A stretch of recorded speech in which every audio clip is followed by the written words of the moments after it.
¡Qué horror, Dios mío! For the survivors of the Santiago de Compostela train disaster, the shock is still very real.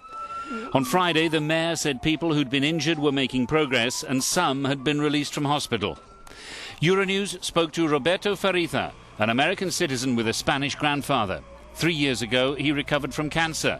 Now, he found himself caught up in another drama. You were in the train when it crashed? Yes, I was in the train in carriage number 7. Were you alone? I was with my wife. We'd come here for the festival. Tell us what you remember about the accident. It's difficult for me to talk about it without getting emotional because it was so horrible. As the train was travelling along, we didn't realise that it had started to lean over, or the speed at which it was going, and that's why it came off the rails. It happened so fast, it was a matter of seconds. Everything was dark. People were yelling.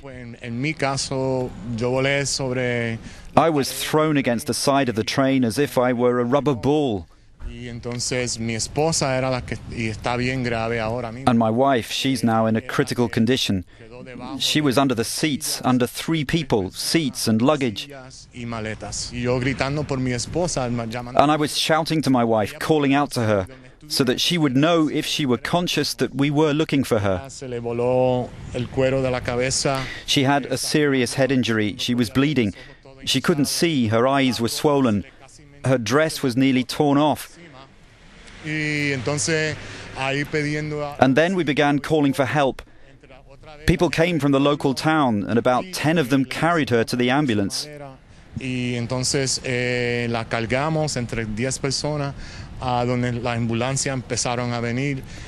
medical staff were choosing who they could help, and there were people around us who were dying.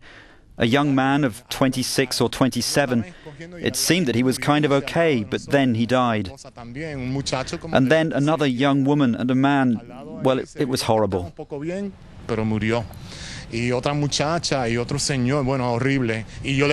And I kept saying to my wife, breathe, don't stop breathing, respira, respira, no pare, sigue respirando, 1, 2, 1, 2, 3.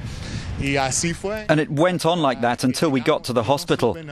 Then for 5 hours I had no idea where she was. The only thing I could think of was that she was being operated on. And you were injured as well? Yes, I am injured. I have this here. And you can also see this here. And there are more in other places. Thank God, not my face, just some bumps on my head. The doctors are worried about some blood in my urine. They did some tests and I'm under observation. And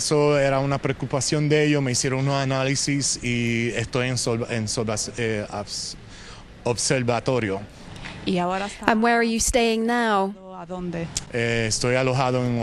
In a hotel. We have no luggage. I bought this t-shirt today. The trousers belong to my son-in-law. I bought the socks, and the trainers are those I was wearing when the accident happened. And now, of course, we're waiting for help from the US Embassy. The United States Embassy. We don't need much, just some money for our immediate needs.